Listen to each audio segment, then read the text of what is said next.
Hi, this is Marco Pimentel. Welcome to the podcast, Someone Like You. In this first season, you'll discover founders, creators, entrepreneurs, and business owners who are passionate about creating business models with lasting, sustainable climate solutions. Our shirts get better like wine. That's something that we've had to accept, you know? If you get one of our wool shirts, it's not the greatest shirt you've ever owned for the first year. But after 3 years, it's the greatest shirt you've ever owned because everything else you bought at that time has sort of faded away and broken down and, you've moved on from. But that wool shirt from us is still sitting in your closet and it still looks just as good as when you bought it 3 years ago. Clothing and fashion. It could be a means for outward creativity and your personal style. It could be used for simple things to stay warm, dry. It's important for work, sports, special occasions. It's a big part of our life. But the global fashion industry is a large contributor to the climate crisis. The industry belches out 1.2 billion tons of CO2 equivalent per year. That is more emissions than the shipping and aviation industry combined. It's the third largest polluter, releasing about 5% of the world's greenhouse gas emissions. What might surprise you? It's the fibres that are the most responsible for emissions, around 2/3. And that brings me to this week's episode. Joining us is Paul Long, founder and designer at Anian, a circular fashion company based on the west coast of Canada. Paul is passionate about the outdoors and the environment, and passionate about creating change in the retail and textile industry and boosting the local economy. The collections at Anian are inspired by time spent in nature, designed to withstand its elements, and made with natural fibers such as recycled Melton wool, used for their very popular Modern Melton wool shirts. With 90% of textiles that end up in landfills, in 2019 alone, Anian managed to take over 60,000 pounds of post-consumer textile waste. With stores now in Victoria and Vancouver, Anian is a leader in circular fashion and continues to inspire us towards a greener, more sustainable future. Here is our conversation. Paul, welcome to the show. Hi, Marco. Thanks for having me. Yeah, it's a pleasure to have you on. I'm a big fan of Anian, and at Red Brick we have a lot of Red Brickers wearing Anian clothing. And I remember many years ago seeing a small little sea can somewhere in Victoria with the words Anian across, and kind of always curious about it. And I think where Anian's gone now and what the impact, along with what you've built, is pretty incredible. But before we kind of get to that, I just wanted to maybe just take a quick step back. And you're passionate about the outdoors, the environment, and obviously creating change in the textile industry. But how did the concept of Anian come to life? Like, how did you come up with it, and when was it started? Yeah, I think with a lot of businesses, there's a couple different iterations of the final product, and that's definitely true of Anian. When we started, and we were sort of in the shed on the wrong side of town there, in the industrial one, we were operating out of a sea can that I put a bunch of shingles on the front of, and to pay rent, we were having parties and everything. Our next door neighbors were the Duke Saloon, which is like a country bar, and then Phillips Brewery, which is pretty synonymous with Vancouver Island. But when I started that, probably back in 2013, I just wanted a clothing brand that looked and assessed problems differently, and that was apparent from the very beginning. Even back then, rent was pretty expensive here in Victoria, so I couldn't afford rent. So I sort of found a vacant lot on the far side of town there, and then we needed electricity, clearly, and BC Hydro came in and gave us some crazy amount to put in our own tower. Like you need to bring power to a vacant lot, and I couldn't afford any of that. So before crowdfunding was sort of a thing, we crowdfunded a bunch of solar panels for our store. So even even from the beginning, I've always wanted a company that looked at problems creatively rather than more traditionally, I guess you could say. So, even today you see our clothing is being recycled and, we sell all across North America. But to get where we are today, even from the beginning, I've always sort of been asking, how can we do this creatively rather than how can we do this traditionally? So it's definitely been a journey since you saw us in a sea can on the far side of town there. But I think, even from the beginning, I've always just wanted a company that can deal with problems creatively. And the idea of the clothing, was it to have clothing created locally, versus where it is today, where it's, I'd say, well, you obviously will say it's, where you kind of focus more on the recycling aspect. Was it more on, was it using recycled materials at that time, or was it more focused on, local creation of clothing?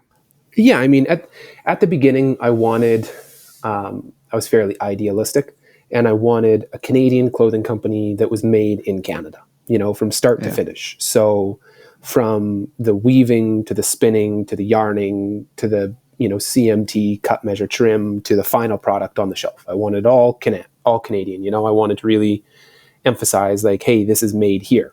Um, Idealism and reality often get in the way of each other. So at the beginning, that's really what I was striving for. And then as I learned more about the industry, I sort of realized that wasn't possible anymore. Our wool shirts, our Modern Melton wool shirt, which is what we're sort of most famous for. It's definitely our hero product. It was originally made out of Canadian wool, but that was wool that you could say fell off the back of the truck of the last Canadian industrial woolen mill.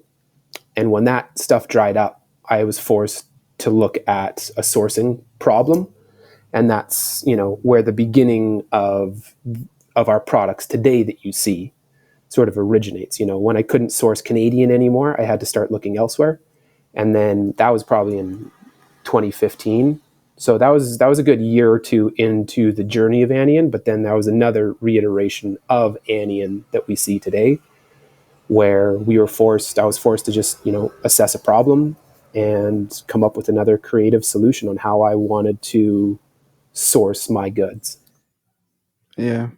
And were you in this space before Anion? Like, what type of roles or jobs? Like, how did you go? I guess, where were you before you decided to create a clothing company focused on Canadian made? Like, what were you doing before? I worked in the tourism industry. So I went to school in Nelson in Interior, and then also up in Nanaimo at Vancouver Island University. And I have a background in education in tourism and hospitality. So I spent most of my time growing up out in the wilderness, in the woods, and sort of experiencing that. And then when it came time for me to sort of try to forecast and sort of see what I wanted to do with my future when I was 17, which is super easy to do. I was like, I want to do what I love, and I love spending time outdoors, and I love traveling, and I love experiences. So I, looked and found school that was near a ski hill, which was in Nelson, and went there to ski. That I also happened to get an education, but I was always driven by experiences and by traveling and that sort of stuff. So I spent my whole life prior to Anian in the hospitality industry, working at lodges, bartending in the summers, traveling in the winters, and just sort of, doing the whole travel and tourism thing. So I didn't have any, I guess, formal background in clothing. I just sort of had the same education that we all have, which is we all wear clothing and we all know what we like. And, when you go away for 6 months or when you're working in a remote lodge and you can't exactly have a bunch of clothing with you, you really start to hone in on a couple key products that you can wear all the time. Yeah. And would you say that it makes up part of the kind of core identity of Anion, the brand? Yeah, it's sort of I think there's two parts of that coin. One, I wanted clothing that I could bring to these beautiful remote places that doesn't harm it. And two, I wanted a piece that I didn't need to bring 10 bags with me. And those are sort of some key factors that have affected all of our designs with Anian as well. Yeah, I think you and I had a conversation last year, and I think you said it's your clothing often it ages like wine. The longer the years are, it actually kind of gets better. It feels softer, and I always remember that statement. So to go from Canadian made to looking at what was I guess a problem at the time, you thought creatively around what's that next material going to be, and you thought about recycled materials. It would be great just to understand your concept of, why did you come up with this idea? How did you find it? How does it work? I think there's a lot of questions around the whole how do you recycle material in the textiles industry. It's a big question, but I think one that's obviously really important to layer into the story. Yeah. I mean, honestly, it was a whisper.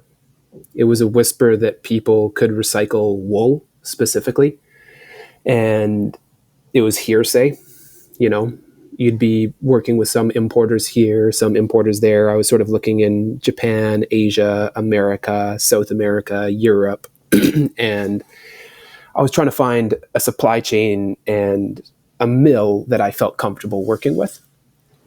Because where you purchase your yarn from is extremely important. You can have the best design in the world, but if your yarn itself is no good, then the product you're going to be making, it isn't going to be representational.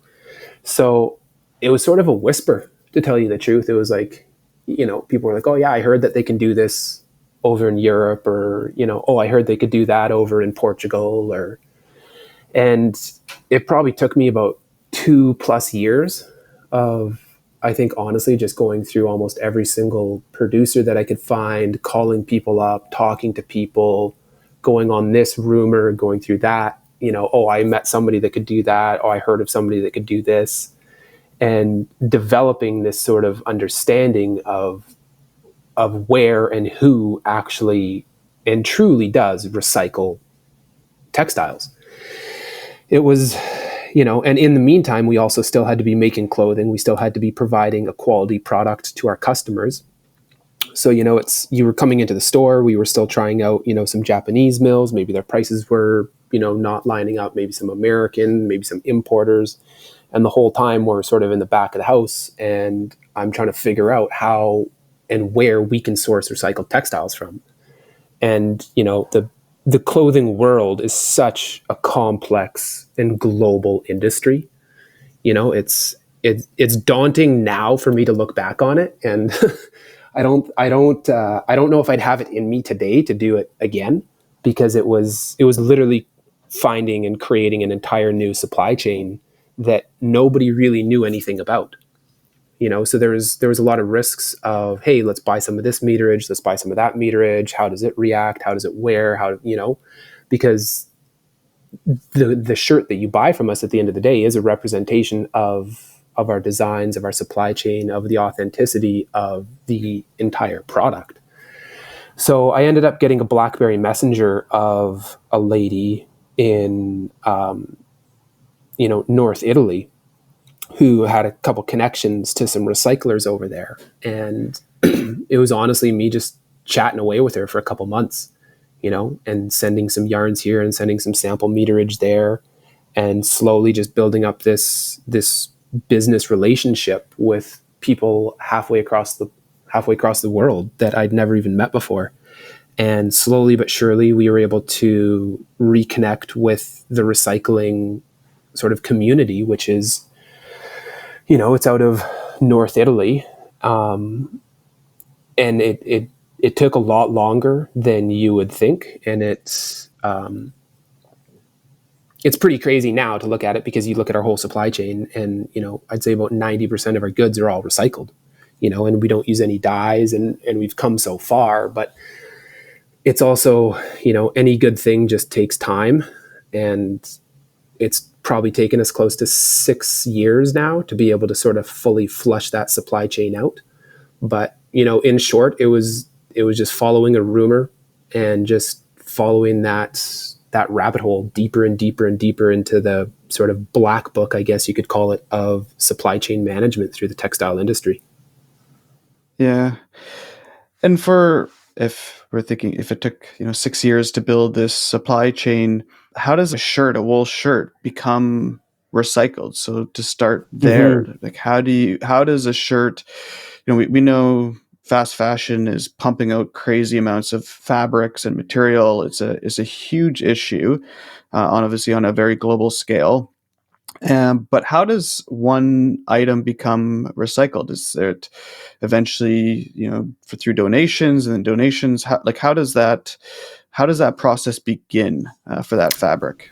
Yeah, so there's sort of a couple general rules and understandings that we have to lay out there because we are playing within, as you mentioned, an entire global supply chain network.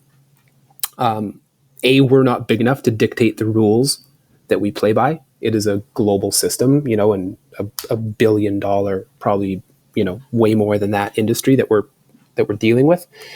And then also there's different types of textiles themselves. You have your synthetic based or your petroleum based, and then you have your more natural fiber based. So we work in the realm of the natural fiber. And we use more of a side cycle or an upcycle versus the sort of pop bottle to shoe or yoga mat to clothing. That's more of a down cycle process. So if you're looking at the recycling process of a synthetic based item, you need to essentially go talk to a chemical engineer, because you're dealing with chemical bonds. And as you edit the molecular chain, that that changes what you can potentially create with that molecular bond, whether it's your t-shirts or your shoes or anything like that. And that's a totally different realm than we work in. Unfortunately, a lot of the clothing that we see these days is more synthetic based, and synthetics tend to downcycle versus wool can sort of be side cycled. And we figure, historically speaking, you can recycle wool, they figure between 8 to 12 times. So you can have your sweater, you can wear it, you can shred it, you can re-yarn it, you can recard it, and then make another sweater and wear that another, generation, and then reshred it. And you can do that, people figure between 8 to 10 times, maybe even up to 12. And I mean, after that, you're getting a sweater for, you know, close to 100 years. That's ridiculous. But so we work in that secondary process where we're more of a natural fiber. So to put it simply, you take and we work with post-consumer waste as well, which is also an important factor to know the difference between post-consumer, pre-consumer, post-industrial, and pre-industrial. So post-consumer typically means the clothing that you wear that you then donate to different donation centers or rag houses. And then pre-consumer is sort of the unsold goods that a clothing brand would have or a garment house or something like that. And then you have pre-industrial, which is going to be maybe at the mill itself, and then you have post-industrial, which is going to be maybe coming out of the clothing factory itself, some of those off-cuttings. So there's also a lot of technical jargon that goes along with this. But to break it down into the most layman terms, you take your donated goods, and this is such a global system as well. And I'd love to be able to replicate this on our home turf here in Canada or even North America for that fact. But again, we're a small company playing within the rules and regulations of a global system. So what happens is you typically donate your clothing to a donation center and they can either sell it or they can't. And then if they can't sell it, they bundle it up and they send it off to the next donation center that may be in a lower economic space. And then they try to sell it. And then that continues to happen on a global scale. So then eventually what happens is your goods sort of end up in a giant pile of nobody wants to buy them. So maybe these are the wool sweaters that have a bunch of stains or moth holes, or your wool pants that one leg's missing, or some sort of stuff like that. So then those end up typically with people called like rag merchants or rag houses. So what they do is they actually sort all of that material. So they put, and literally, like, think about this like as a giant football stadium or hockey arena. And you have one pile that's all wool, and you have one pile that's all cashmere, and you have one pile that's all cottons, And what we do is we say, okay, cool, I want to make, our wool shirt, our Modern Melton wool shirt next year. I want to make it in green, you know? So then I talk to them and I say, hey, this is how many units I want to make for next year. And I know how much metric tonnage I need. So I'm saying, hey, I want to make a green one next year. So how much blue and how much yellow wool do you have on hand? And then they say, okay, well, I have this much and I have this much. And we use a mathematical formula to say, okay, if I want to make, say, 1,000 units, I need X amount of feedstock, we typically call it. And then we take that and then you sort it into your different colorways. So it's just like when you're back in grade school and you have your primary color palette. So, if you mix blue and yellow together, you get green. So we're trying to make this green wool shirt for next winter. I go upstream to these rag houses and I'm like, hey, I need, 10 pounds of blue and 10 pounds of yellow because I'm going to make a green yarn. And they say, hey, well, we only have this and we only have that. So then I go back and we work it out and we're like, okay, cool. It's going to be a different green this year, or it'll be a darker green or a lighter green, or maybe there's a bunch of, dark colors. So then I mix a bit of that in to then get more of my general numbers that are needed. But then that also changes the color. Because another important thing is none of our woven clothing has any new dyes. We use the pre-existing colorways that are found in the post-consumer waste clothing, which is pretty crazy to think about. Every week on Someone Like You, we dive into stimulating conversations with founders, entrepreneurs, business owners, and the likes who are consciously and successfully creating sustainable business solutions for the long haul. Tune in every week for a new inspiring conversation on leading climate solutions. And if you're enjoying the podcast, don't forget, please subscribe on the platform of your choice and give us a rating and a review. So we bought Anians for our team. Yeah. Very consistent. We kind of offered two colors. Mm-hmm. All of those, so none of those colors are, they all, to me, to an untrained eye, look pretty perfect.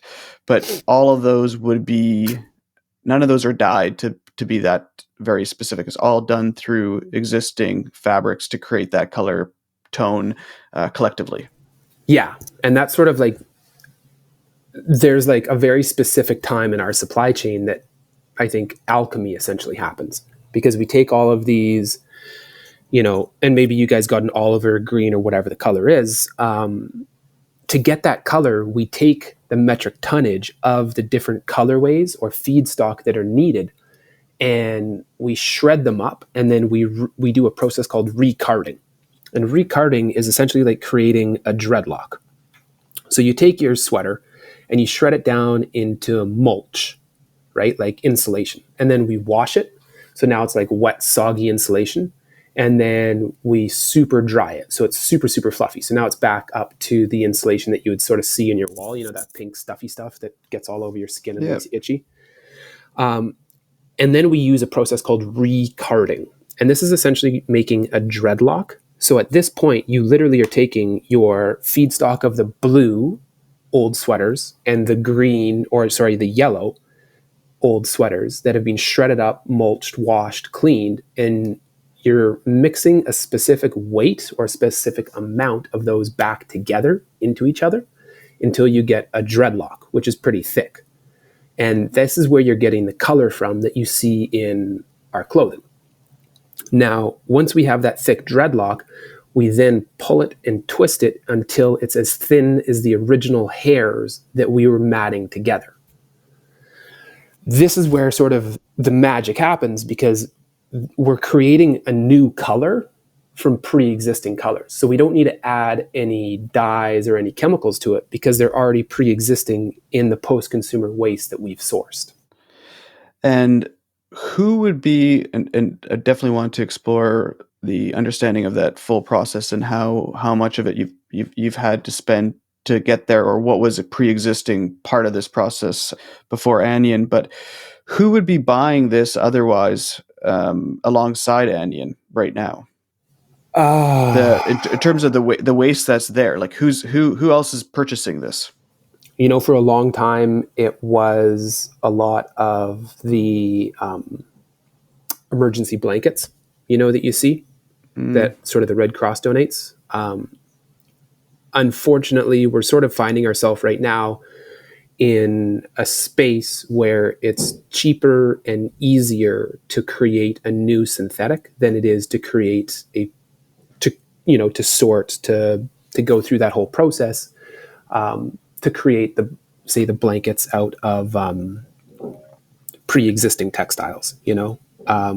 Some of the people, some of those chamois cloths, that you see in mechanic shops, they'll often buy some, and some of this stuff will be used for stuffing here or there. But unfortunately, the amount of textiles, of virgin textiles that are getting created, is heavily outweighing the usage of them after their first sort of use. So we're creating more virgin material and then discarding it than we are reusing that post-consumer waste. So it sort of piles up, for lack of a better term. Yeah, and you brought up cost. So Mm-hmm. the cost for if you were to buy new virgin wool to create your modern Melton, is that more cost effective than the process that you're doing to sort and recycle the material? I think it's monetarily cheaper, yes. I don't think it is, in my mind. I sort of look at cost maybe a little bit differently. What's the full cost of it? Yeah. Canada, we try to look at energy usage and we try to say, okay, well, what's the upstream cost as well as the user and the downstream? It'd be nice if we started looking at our textiles that way as well, because I think that's a better representation of the actual cost. That being said, I'm not seeing that anytime in the future. But directly monetarily speaking, yes, it is cheaper to source virgin material than it is to source our recycled textiles. Yeah. Because of the process to convert that from what would be waste to back into a usable material. Yeah. And so you get the materials, you're sorting all the colors, you've got the material back. You send this back to Vancouver or Vancouver Island to be used into its final product. Is that how that process begins? Yeah, that's correct. So we've done our recarding and we've created our cloth. So the cloth process is where, a lot of the magic can happen, where we're doing that creation of the new weave and all that sort of stuff. And then we send it over to Vancouver, where we have our factories, where we do a process called a CMT, which is the cut, measure, trim, which is, where we take my designs, we plot them out and then we chop them all up, and you get your cuffs, and we take the textile from a roll and then we turn it into the product that you see us selling. So, and that's fairly typical. An easy one is, say, cottons, as an example. Canada can't grow cotton, so whenever we're making cotton, we have to source the textile from somewhere else, and then we typically process it. There's only, I think, one cotton dye house in Canada anymore. So all of the textiles are typically made outside of North America, again, due to the heavy cost. So a lot of these textiles are often made in lower price point countries. Ours are made over in Europe. So we're sort of stuck between two high price point countries. The workers' wages and sort of general life, is going to be a lot different in Canada versus, other parts of the world where a lot of the textiles are often created. So that's another thing that's always been very important to us as well.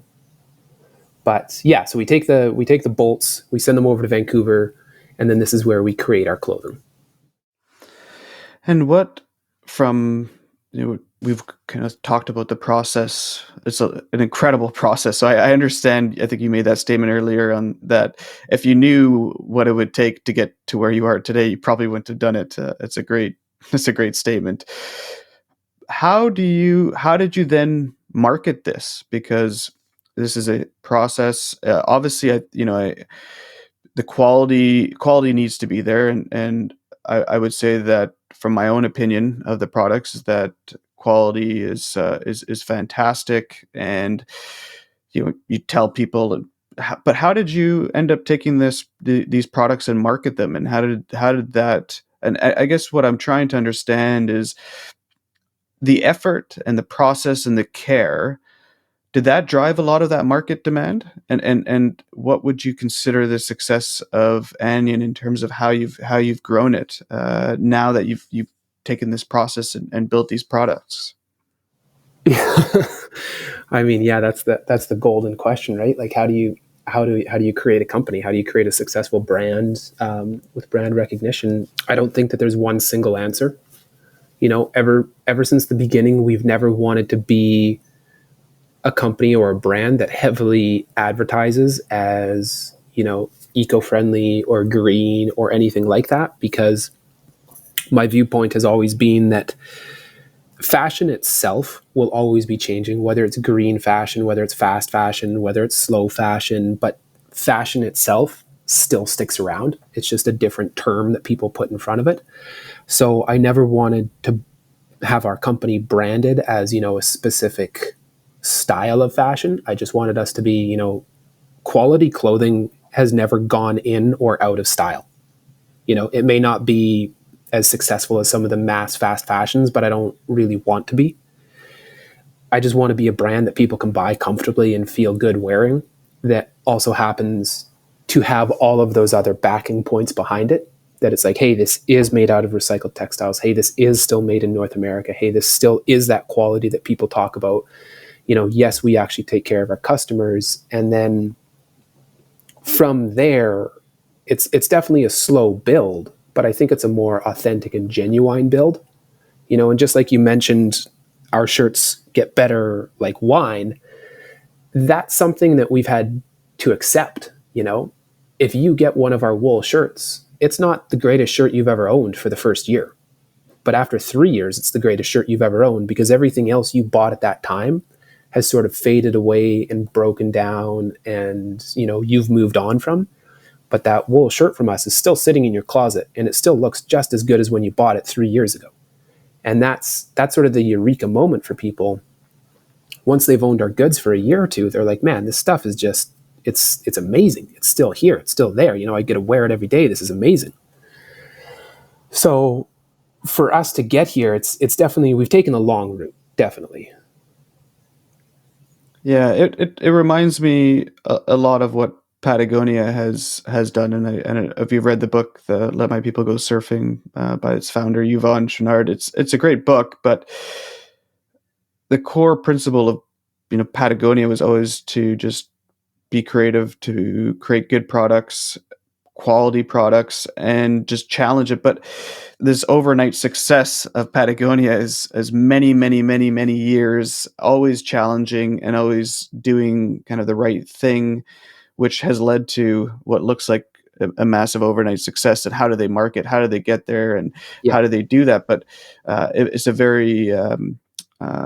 been a very slow amount of growth until it ends up becoming quite fast and quite big. And so for Anian, like, what would be considered your core values, and who are you trying to target, if anybody, when it comes to ideal customer or target customer?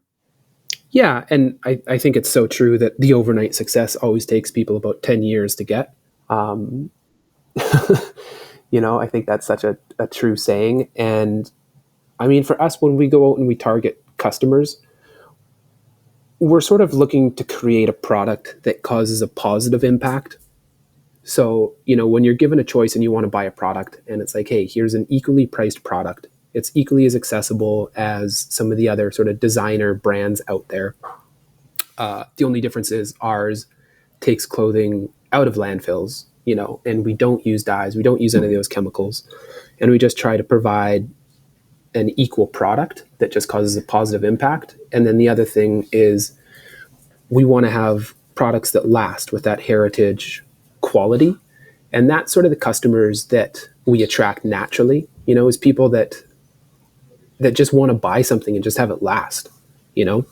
And I think also another big grouping of people that we attract are people that just want to see actual change happening, rather than a bunch of sort of roundtable discussions on, well, we could do this or we could do that.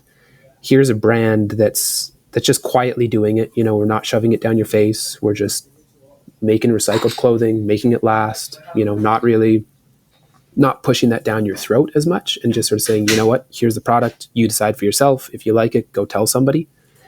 And we found a lot of success in that, just because, people are wanting to see the textile industry change. They're looking for positive impact. And I think Anian's definitely providing that to the customers.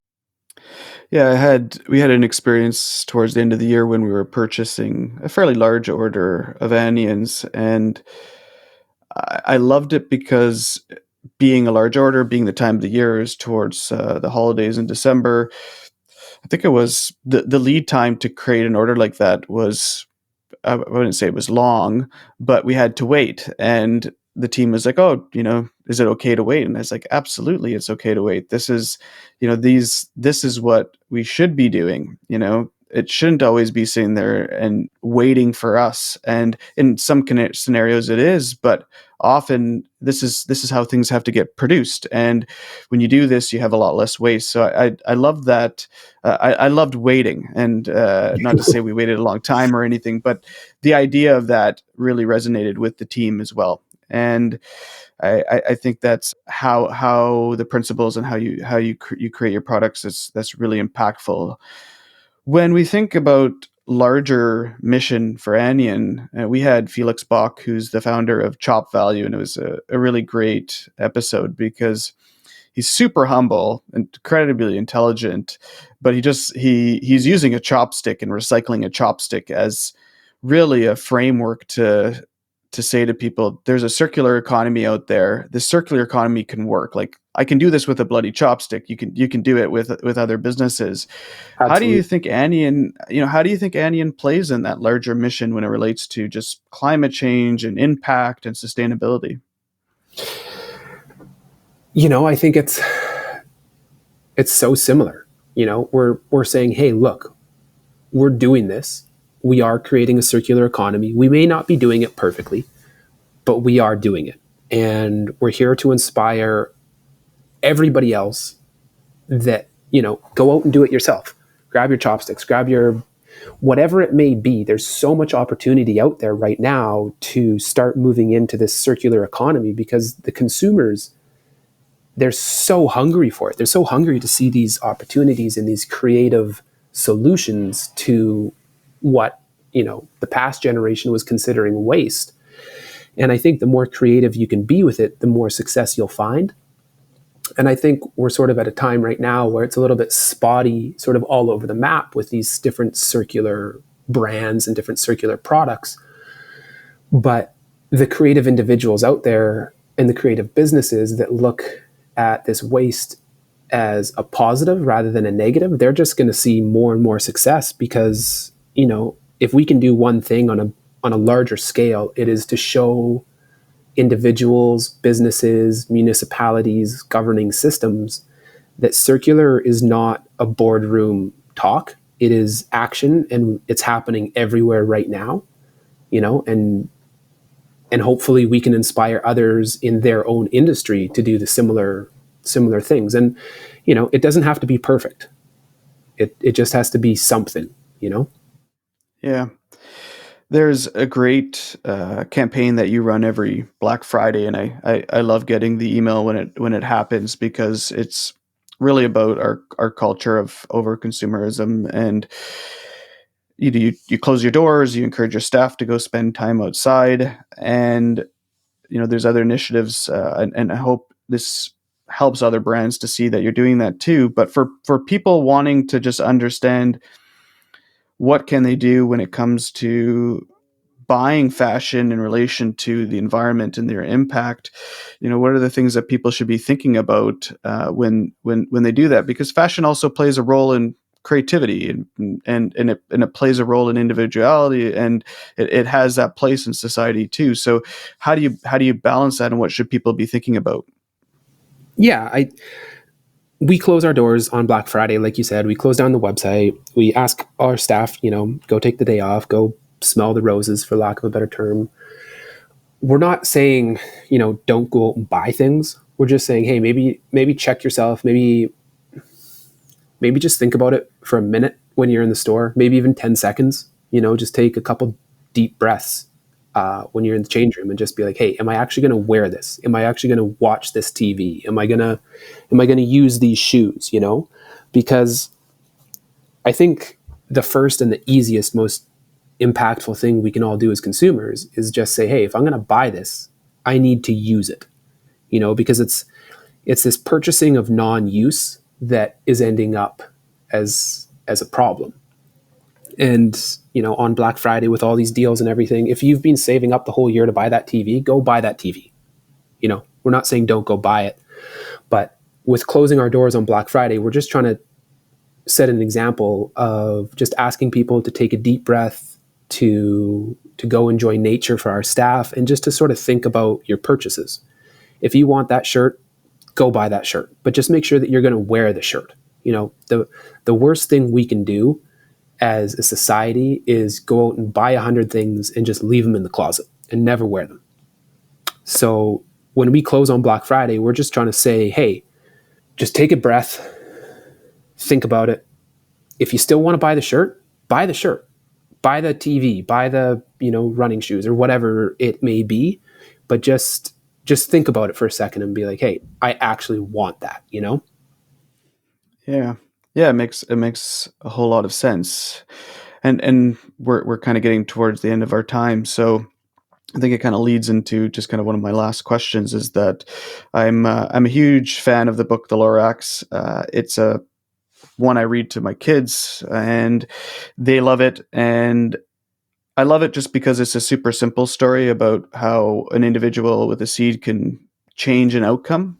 Mm-hmm. And what do you think that people can do when it comes to just the larger issue that we have of climate change, either as an individual or for a business?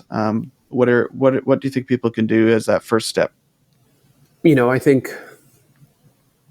the easiest thing we can do, like I mentioned, is just take a deep breath. And if you want to buy something, just think about it before you buy it. But also don't underestimate the power of one person or the power of one, determined individual with a seed.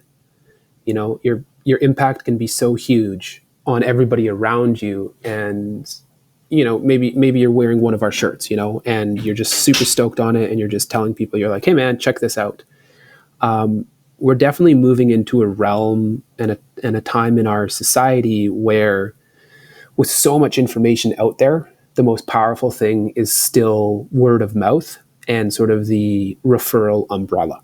So if you find a brand or a company or, an individual that's doing something that resonates with you, don't be afraid to tell other people, as we sort of, hopefully get back to a normal life, as, we start gathering again, bring up these brands and these ideas and these individuals and these products and be like, man, this is so cool. Like, check this out. Because the impact of one individual on another being like, hey, this shirt is so cool, or check out this, award I got out of chopsticks, that can plant the seed for their creativity, because you don't know what they're thinking of or their side hustles or anything like that.